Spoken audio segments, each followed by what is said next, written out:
majoritaire. Je dis toutes les églises ou les assemblées dites chrétiennes qui observaient des fêtes païennes, thoraïques et rabbiniques, je dis sont dirigées par des faux prophètes. Ce sont des églises où il ne faut jamais prier.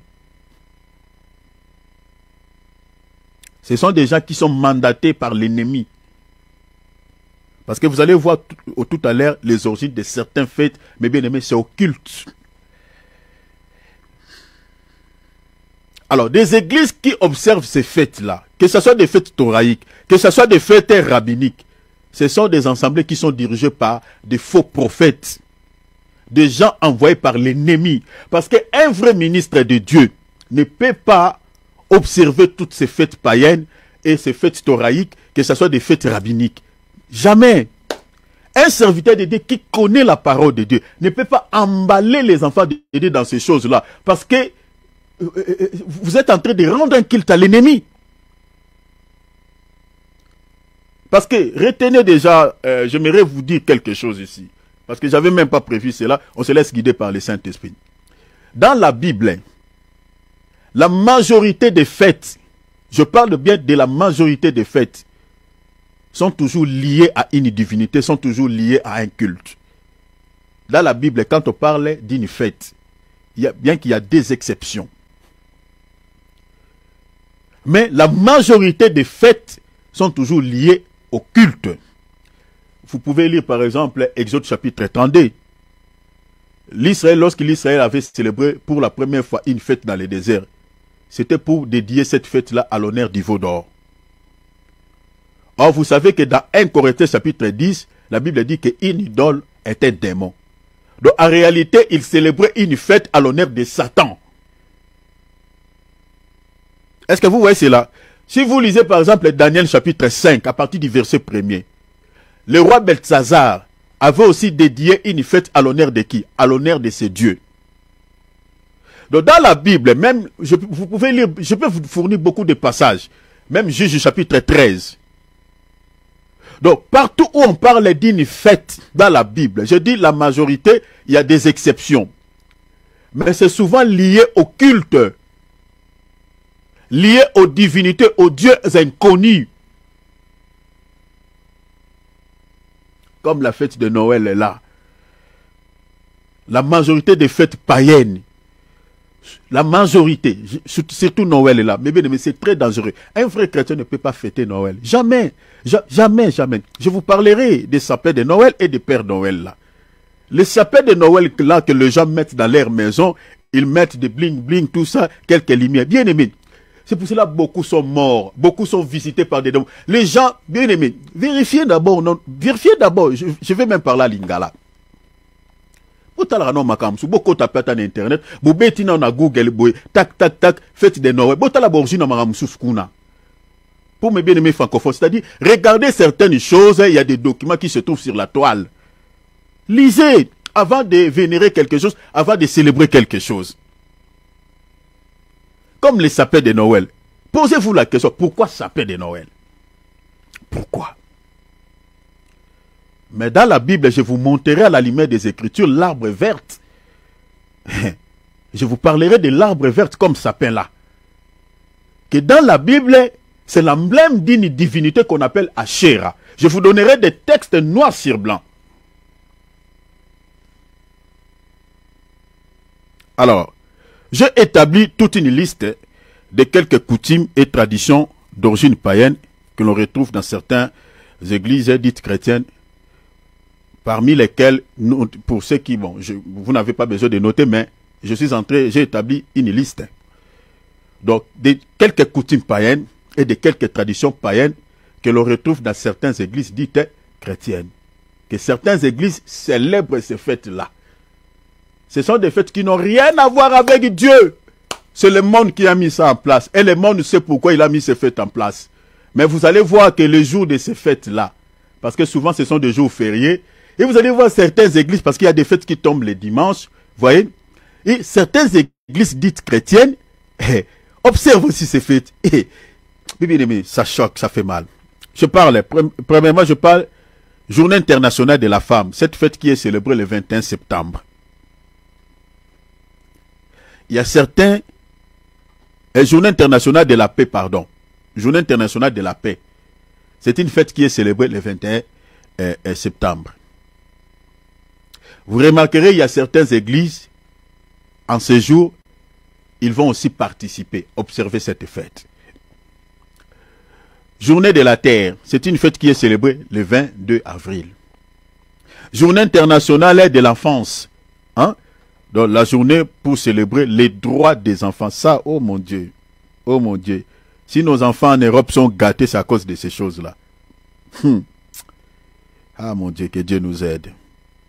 Une journée pour célébrer les droits des enfants et promouvoir leur bien-être à travers le monde. Et ce qu'on dit ici, ce n'est rien d'autre que les mensonges. Les droits des enfants, là, ça a gâté les enfants. Il y a des enfants qui ont tué leurs parents à cause de ces droits, de réclamer leurs droits. Ici en Europe. Vous voyez la malice de l'ennemi, hein? Dans la Bible, on ne dit pas à un enfant de réclamer ses droits à ses parents. On dit à l'enfant d'être soumis, obéir à ses parents. Éphésiens chapitre 6. Mais vous voyez toutes ces fêtes, leurs origines. On dit à l'enfant, l'enfant a un droit, il peut réclamer ses droits. Et les enfants qui réclament leurs droits là, ils tapent leurs parents, ils maltraitent leurs parents, surtout les parents qui sont devenus vieux. Moi tel que je suis là, avec toute la souffrance que j'ai endurée pour élever ces enfants-là. Et il lève la main contre... Ah, mon Dieu. Il faut que le Seigneur puisse vraiment retenir mon cœur parce que la réaction, c'est... parce que je dois me rappeler de toutes les souffrances. Il faut vraiment que le Seigneur puisse tenir mon cœur. Parce que ce n'est pas normal. Les enfants qui réclament leurs droits là, en Europe ici, c'est compliqué.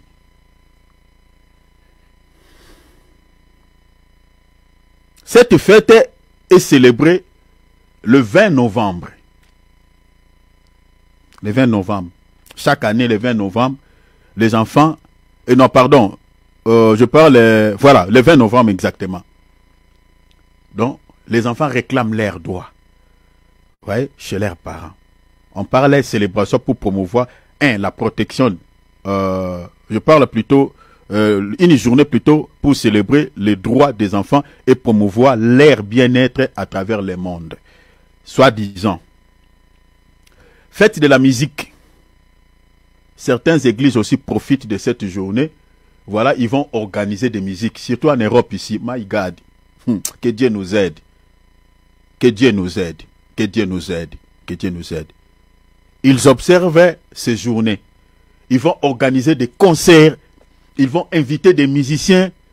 Donc, ils participent à cette fête que le monde nous a présentée. Fête de la musique qui est célébrée le 21 juin. Fête d'Halloween. Hein? Cette fête des zombies. Ah! Mes bien-aimés. C'est une fête qui est célébrée le 31 octobre. Oh, que Dieu nous aide. Peut-être certains parmi nous ici disent, oh, même dans les églises aussi, on célèbre la fête d'Halloween. Mais il y a quelques églises qui célèbrent la fête d'Halloween. Ça peut vous choquer, mais si vous voulez, je peux vous envoyer une vidéo. Ça va vous scandaliser. À l'occasion de cette fête d'Halloween, dans une église, je crois c'est aux États-Unis d'Amérique, une église dite chrétienne, aux États-Unis d'Amérique, en plein culte, mes bien-aimés, je ne vous mens pas, je vous jure devant Dieu, en plein culte, on a chanté Thriller de Michael Jackson.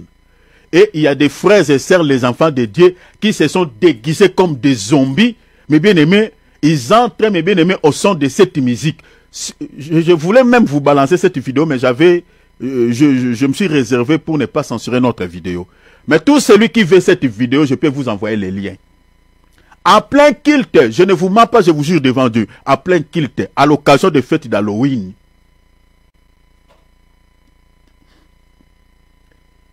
On a organisé un truc pareil où on a chanté Thriller. Ceux qui connaissent les musiques païennes savent de cette chanson-là. Thriller de Michael Jackson, où il y a des images de zombies, où il y a des squelettes qui sortent des cimetières, des tombes, tout ça. on a fait ce spectacle-là que Michael Jackson a fait dans son clip dans une église. Je crois que c'est aux États-Unis d'Amérique. Mais bien aimé, des pareilles choses. Des pareilles choses. Ça, c'est ça ce qu'on avait vu. Et ce qu'on n'a pas vu. Ce qu'on n'a pas vu. Fête d'Halloween. Journée du travail. Le 1er mai. Certaines églises aussi observent cette fête. Fête des pères. Cette fête est souvent est célébrée au mois de juin. Ça tombe souvent le 3e dimanche. Ça tombe souvent le 3e dimanche. Vous voyez, hein? Pourquoi ça tombe souvent le dimanche? Fête des pères. Dans certaines églises, c'est les papas seulement qui vont faire tout ce jour-là. Les églises qui observent ces fêtes, les mamans ne vont rien toucher. Oh non, c'est la fête des pères. Vous n'allez rien faire. Mais bien aimé, vérifiez ce que je vous dis. Hein. C'est une fête qui est célébrée souvent au mois de juin, le 3e dimanche. Dans certaines églises, c'est les papas qui feront tout. Et vous allez voir, les chrétiens sont en train de dire bonne fête, nanani, nanana. Mais sans pour autant chercher à connaître l'origine de cette fête. Une petite histoire. Vous savez, cette fête tire son origine où? La fête des pères. Une petite histoire. Je vous lis un petit truc. Mais vous pouvez regarder des documents, il y en a sur la toile. Dans les pays catholiques, retenez, hein, vous voyez la grande prostituée. Dans les pays catholiques, on célèbre le père des familles. Hein, je vous parle de l'origine de cette fête. On célèbre le père des familles dès le Moyen-Âge à la date du 19 mars. Vous voyez, du 19 mars, référence, vous pouvez voir, il y a une référence sur la toile, référence nécessaire. Pour, voilà, le 19 mars, jour de la Saint-Joseph. Jour de qui? Jour de la Saint-Joseph. Ce dernier étant le père de qui? Le père putitatif de Jésus. Et pardon, le père adoptif. Qu'est-ce que je vais dire? Le père adoptif de Jésus. Vous voyez cela? C'est ça l'origine de cette fête. C'est-à-dire cette fête est née par Joseph qui était le père adoptif de Jésus. Et qui a mis ça en place? La grande prostituée, l'église catholique. Et le reste des fêtes qu'on va lire là, souvent tire son origine dans des traditions païennes qui sont occultes. Et celui qui a officialisé toutes ces fêtes-là, c'est l'église catholique. L'église catholique, qui a mis des dates, qui a officialisé certaines fêtes. Vous voyez là où la fête de Père est née. Ça tire son origine dans l'église apostate. Maintenant, quand une église de Dieu célèbre cette fête, n'est-ce pas que vous êtes la fille de la grande prostituée? Est-ce que vous ne voyez pas ça? Parce que la Bible dit, si vous lisez dans Apocalypse chapitre 17 et puis chapitre 18, on nous parlait des enfants de la grande prostituée. Vous voyez là où tire son origine cette fête? Chez la grande prostituée, les fêtes des pères. Maintenant, vous allez voir, dans certaines églises, c'est les papas qui vont, voilà, qui vont faire tout. Voilà, c'est la fête des pères. Voilà, laissons les papas faire tout. Vous êtes en train de participer aux tables des démons. Les cultes qu'on est en train de dédier à soi-disant le père adoptif de Jésus, en réalité, ce n'est pas Joseph, mais c'est toute une divinité qu'on est en train de dédier ce culte. Journée internationale des femmes, le 8 mars. Vous voyez, célébration des réalisations sociales, économiques, culturelles et politiques des femmes et promotion de l'égalité des sexes. L'objectif de cette fête, c'est ça. L'émancipation de la femme, l'égalité des sexes. L'égalité. Je ne sais pas même ces gens-là qui sont intellectuels. Est-ce qu'on peut parler de l'égalité des sexes entre l'homme et la femme? On peut parler de l'égalité. Même Dieu ne nous a pas créés pareil. Nous sommes différents. Le 8 mars, journée des femmes. Fête des mères. Ça se célèbre le deuxième dimanche du mois de mai. Donc vous voyez ces deux fêtes ici, que ce soit le 8 mars, que ce soit les fêtes des mères. Dans certaines églises dites chrétiennes, dirigées par des faux prophètes, c'est souvent les mamans qui vont faire tout. Tapez même sur la toile, vous tomberez sur des vidéos le jour de ces fêtes. Dans certaines églises, c'est les femmes qui jouent les guitares, c'est les femmes qui jouent les drums, c'est les femmes qui chantent, c'est les femmes qui prêchent. Les hommes vont s'asseoir, oh mon Dieu, les hommes vont s'asseoir dans leurs chaises et ils seront ce jour-là prêchés par des femmes. Ça, c'est encore une abomination. Alors que dans la Bible, la femme, dans l'assemblée des saints, ne peut pas se placer du haut de la chair, que les hommes s'asseyent sur des chaises, que la femme est en train de leur prêcher. Ça ne se fait pas. En dehors de l'assemblée, oui, la femme peut aller prêcher, évangéliser. Mais dans l'assemblée des saints, selon la doctrine que les apôtres nous ont léguée, la femme ne peut pas se placer du haut de la chair, prêcher les hommes. Non, ça ne se fait pas. Mais regardez les églises qui sont dirigées par des gens mandatés par l'ennemi, qui observent ces fêtes. Ce jour-là, c'est les femmes qui vont prêcher. C'est les femmes qui vont faire tout. Journée internationale des femmes. Le monde propose, il dit, une fête à l'honneur des femmes. Le 8 mars. Fête des mères. Voilà. Respect à toutes les mamans. En Afrique, les femmes vont s'habiller en panne. En Europe, ici, voilà, il y a des bling-bling. Vous allez voir que cet esprit, c'est vent étranger. Dans certaines assemblées dites chrétiennes, entre guillemets, les hommes de Dieu vont coopter un fait étranger. Voilà, ce jour-là, dans certaines églises, vous remarquerez, c'est des femmes qui vont prêcher la parole, c'est des femmes qui vont jouer des guitares, c'est des femmes qui vont faire tout. Et là, vous voyez, l'église est en ébullition. Voilà, il y a des femmes qui jouent les guitares, il y a des femmes... Voilà, le monde dans l'église. Oh, que Dieu nous délivre, que Dieu nous délivre, que Dieu nous délivre, que le Seigneur vienne nous chercher. Un serviteur de Dieu qui connaît la parole de Dieu, qui est envoyé par le Seigneur, ne peut pas introduire ces faits étrangers dans les églises. L'église marche toujours à contre-courant avec l'esprit du monde. L'esprit du monde et l'esprit qui dirige l'église ne se cohabitent jamais. Jamais. Tout ce que le monde propose, l'église va toujours à contre-courant. Mais quand vous voyez une église du Seigneur commencer à marcher selon les trains de ce monde, ça, ce n'est plus l'église de Jésus. Et cette église-là est dirigée par un agent du monde des ténèbres. Journée internationale des femmes, le 8 mars, fête des mères. Dans certaines églises, c'est les femmes qui feront ce jour-là toutes choses.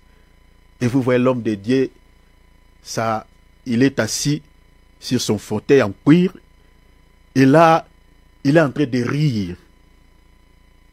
Il est joyeux. Des gens mandatés par l'ennemi. Bien-aimés, si vous voyez dans une église, toutes les églises qui observent, si tu pries dans une église où tu vois, il y a ça, cher enfant de Dieu, tu es dans une salle d'attente qui va vous conduire tout droit en enfer. Tout à l'heure, nous avons lu, le Seigneur a dit aux pharisiens, vous annulez la parole de Dieu au profit de quoi? De votre tradition. Et il dit quoi? Ésaïe prophétisait au sujet de vous. Ce peuple-là m'honore de lèvres, leur cœur est éloigné de moi. Tout ce qu'ils disent là de Jésus, nanana, Jésus, Jésus, c'est des lèvres.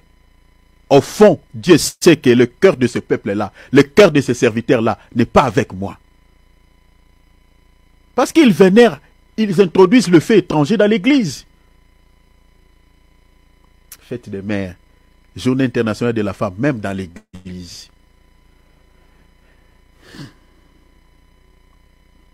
Même dans l'église.